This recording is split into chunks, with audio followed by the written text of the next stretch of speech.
with most of you.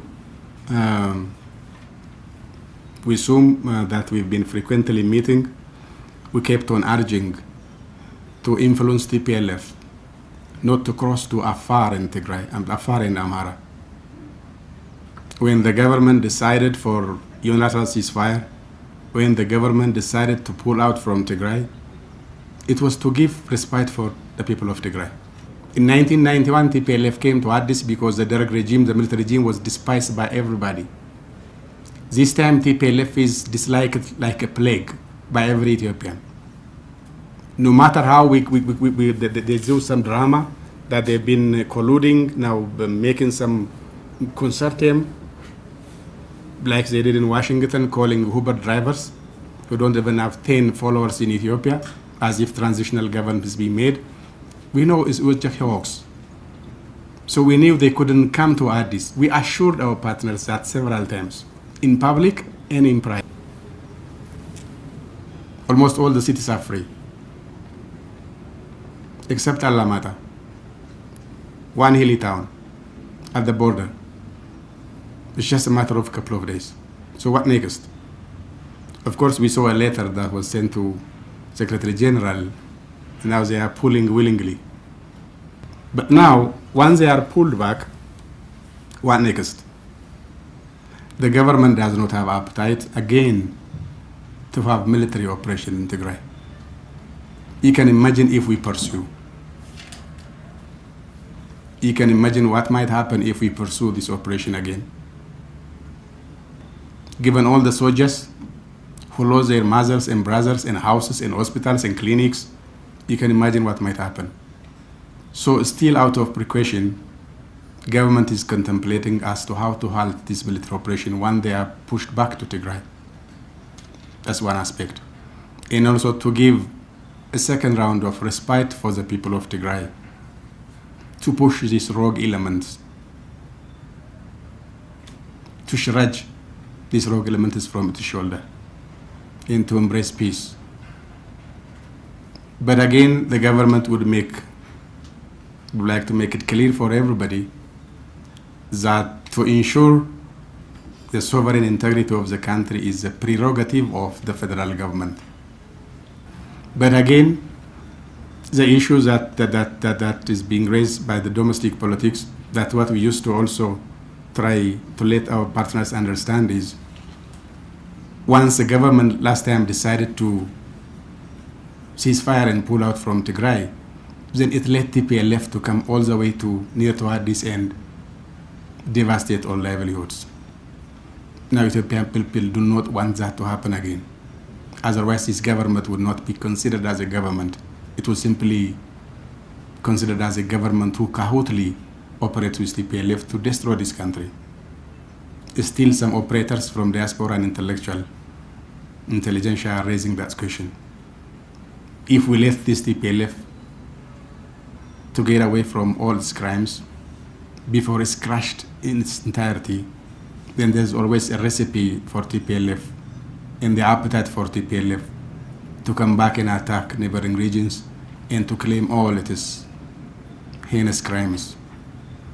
So are we going to allow that to happen, or how the government would make sure that TPLF will not have that leverage, that access to arms to ransack this country again? So there is a dilemma.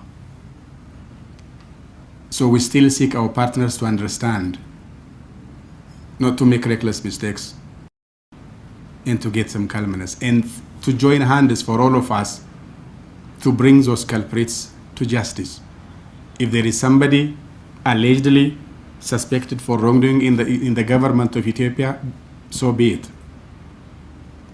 So TPLF must also relinquish its grip, its greed, and also may be ready to hand over its gang of criminals among itself, and so that the rest could have some kind of a leeway to live a peaceful life.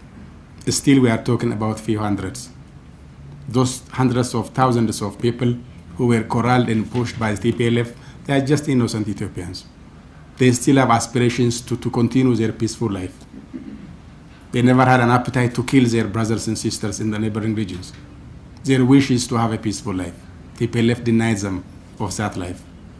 It made them killers of their own brothers. It made them rapers of their own mothers.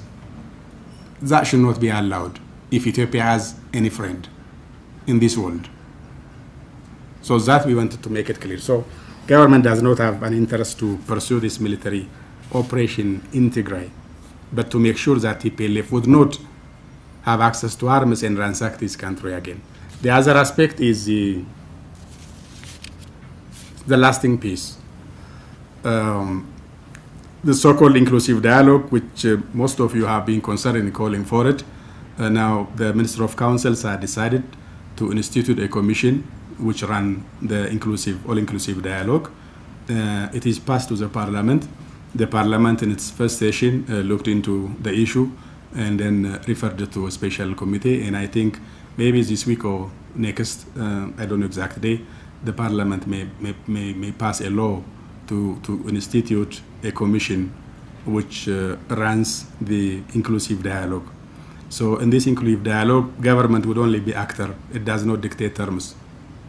And so this commission would set conditions, preconditions, and modalities as to how to run this inclusive dialogue. So every Ethiopian from every walks of life would be entitled to join this inclusive dialogue. And I think it might take months before it would be culminated in some sort of decision by the larger public. Maybe it would end up culminated in kind of referendum in certain specific issues whereby they need a referendum. So in others, government also is mulling it over to let the Tigray people come up with some kind of ideas as to how to bring about peace and ensure some accountability for the wrongdoers there, and also to join other fellow Ethiopians to make sure a lasting peace would come in a negotiated manner. So we are aware now, you all know, the security situation is improved and the military operation is somehow reached to its end. But the main thing, bringing about peace and ensuring accountability, are now main tasks, whereby we also need your assistance. The other aspect, I think, as I just said, instead of wasting millions, hundreds of millions to just some sort of expertise to roam around, I think it's time for all partners to be serious enough for reconstruction after this military is over. For that, maybe it would be good if you look in your own eyes the level of devastation, because it's not just aggression. You know, when the government was operating in Tigray, how the government tried to spare every town in a city, except the Aksum airport that TPLF itself ransacked by bulldozers and also damaged all navigation systems. It did in Lalibela, it did in Kombolcha, you know it. But again, no civilian houses spared. Even churches and mosques, they are not spared. I don't know what they might get out of it. If they still be part of this country, if they still wish to run this country in any form, how would you go and destroy church and mosque? How would you go and destroy university and clinic? Because church and mosques and clinics and hospitals are not even government properties, they are public properties. So if you look at the level of devastation, then I think there is huge task ahead for us to collaborate, both in terms of reconstruction, in terms of also bringing lasting peace through dialogue, and also to set out a mechanism as to how to let TPLF would behave and make up for the crimes that it did, so that part of its members, part of its affiliates, at least would have chance to enjoy, to go back to normal life and engage in a peaceful manner. But I just wanted to brief you on these manners, and also to seek for your understanding and cooperation as to what matters most to help Ethiopia regain its composure, to help Ethiopia regain stand firm on the ground, and also march forward to bring about peace, which includes every segment of the society in Ethiopia, instead of barbing words, issuing statements, and seeking solutions by some corners to come up with some kind of excuses to sanction Ethiopia, it doesn't help. What helps is to understand each other and to help this country move forward.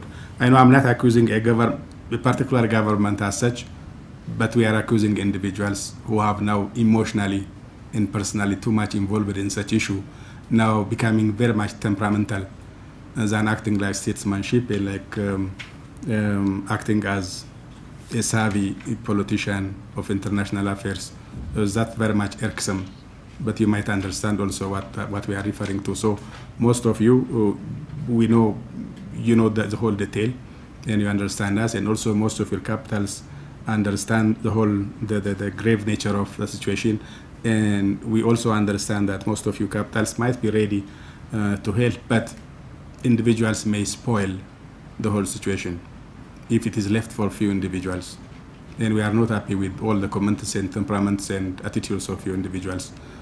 I don't want to mention names because we've been mentioning them in person for most of you. So this is in brief